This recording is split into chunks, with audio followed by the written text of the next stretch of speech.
Meu nome é Isabela Dias Dorigatti, sou da turma 303, estudo na Escola Estadual Prefeito Joaquim Pedro Nascimento e vim apresentar meu trabalho de Química sobre o petróleo.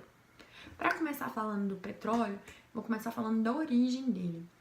Entre diversas teorias existentes para explicar a origem do petróleo, a mais aceita atualmente é que ele seja de origem orgânica. Tanto o petróleo como o carvão e o gás natural, eles são combustíveis fósseis. Existem algumas matérias e algumas evidências que o petróleo possa ter sido formado pela transformação da matéria orgânica proveniente de superfícies terrestres, a qual foi depositada na forma de sedimento em regiões sem oxigênio, ou seja, o petróleo ele foi formado há milhares e milhares de anos, quando a Terra não tinha nem mesmo oxigênio. Essa tem sido a explicação mais popular para a origem do petróleo. E também o que ajudou muito na composição do petróleo foram as matérias orgânicas, bactérias, produtos nitrogenados e sulfurados, que indica que ele é uma transformação de matéria orgânica acumulada no fundo dos mares e oceanos. E depois ele foi sedimentado, proveniente de uma degradação. Essa é uma das explicações. Agora eu vou falar sobre a extração do petróleo. O petróleo, ele principalmente no Brasil, ele é muito importante para a economia brasileira e internacionalmente para a gente. Ele faz parte da maior produção do PIB interno no país. E a extração do petróleo consiste no remover do subsolo, considerando que o mesmo se encontra em bolsões profundos em terra e abaixo do fundo do mar. Para realizar a extração do petróleo, são necessários 3 passos básicos. Geralmente é muito similar um do outro, porque a gente pode fazer a extração do petróleo tanto como nos oceanos, que é a extração marítima, ou ela em terra, que é feito com bomba, e eu vou explicar direitinho. Os 3 passos básicos são prospecção, perfuração e extração. No passo da prospecção, é feita a localização de bacias sedimentares, que é onde armazena o petróleo, né? E através da feita a localização de bacias sedimentares, é feita uma análise detalhada do solo e do subsolo, através de equipamentos como gravímetros, magnetômetros, farejadores e sismólogos. Os geólogos costumam analisar as condições e localizações de bacias sedimentares na superfície. Na fase de perfuração, são descobertas as jazidas de petróleo e são realizadas as marcações com coordenadas GPS e boia marcadoras, posicionadas sobre a água do mar. Se a análise é feita na terra, é realizada a perfuração do solo de um primeiro poço, considerando a identificação e quando a extração é variável como viável economicamente. As perfurações são feitas em terra por meio de sondas de perfuração, enquanto no mar são realizadas por plataformas marítimas. Por fim, na fase de extração, o petróleo é encontrado acima da água salgada, contando com uma camada gasosa de alta pressão, logo abaixo do mesmo. Quando o poço então é perfurado, o petróleo pode até jorrar até a superfície graças à pressão do gás, diminuindo o bombardeamento de petróleo para a superfície e garantindo que o material seja extraído com total segurança por meio de bombas em plataformas e alguns equipamentos especiais. O refino. Refino é como se utiliza o petróleo. O petróleo ele sai bruto, nem sempre, geralmente ele tem que atender o mercado. Então ele passa a produção de derivados a partir do petróleo envolve basicamente 3 processos principais: destilação, conversão e tratamento. A destilação é o processo de separação dos derivados. O petróleo é aquecido em altas temperaturas até evaporar.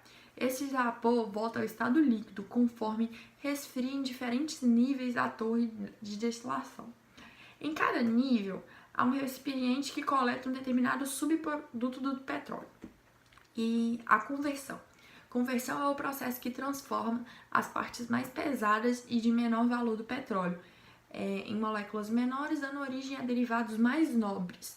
Isso aumenta o aproveitamento do petróleo, que é altamente necessário, porque o petróleo, como nós sabemos, é um recurso não renovável, ou seja, por ele ser tão com poder valioso entre o mercado internacional e nacional, e também ele ser útil para muitas coisas, ele ter função no nosso dia a dia, mais do que a gente imagina, isso é extremamente necessário, fazer o máximo de aproveitamento para economizar, para a gente poder não ter a falta dele.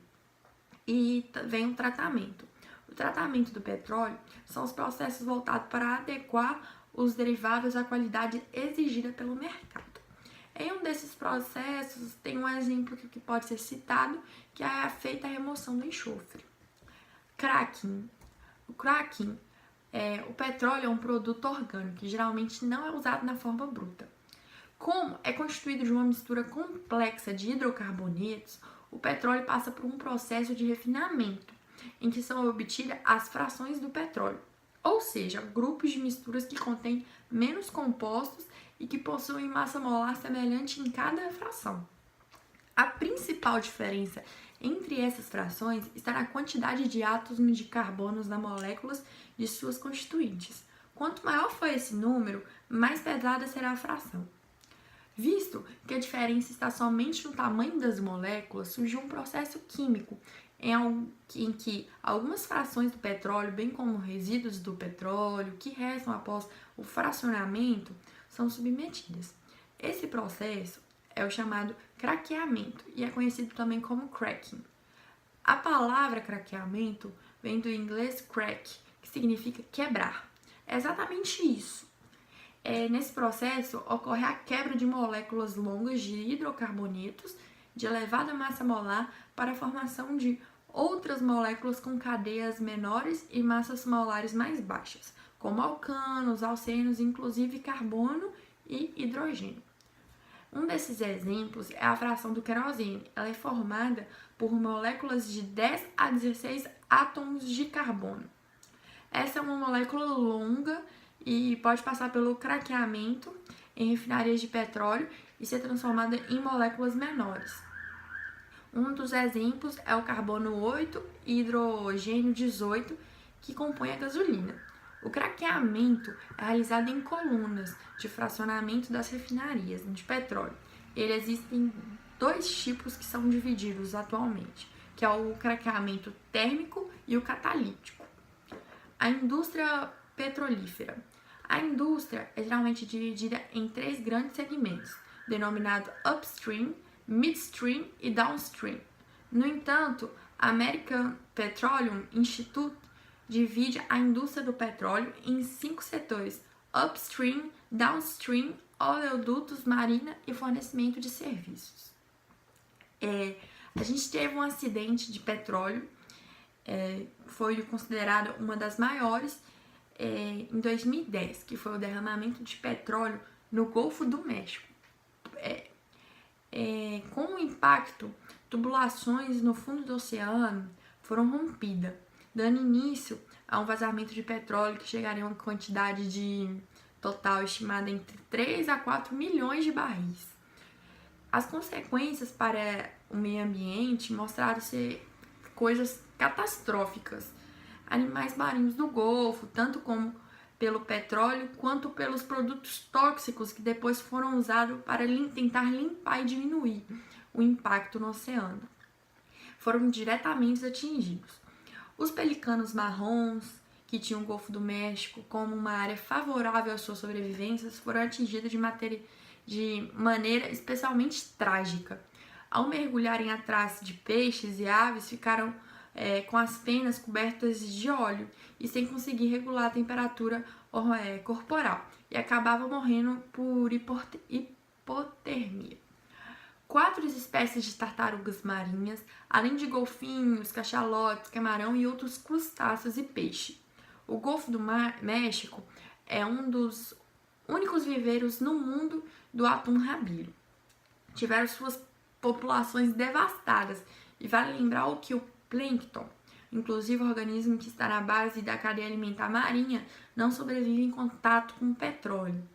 E também o petróleo, por ele ser um óleo denso, quando ele está no mar, ele meio que coíbe a luz entrar dentro do mar, que já é muito difícil, que diminui muito a oxigenação, causando efeitos terríveis para a cadeia alimentar e a cadeia estrutural do marítimo.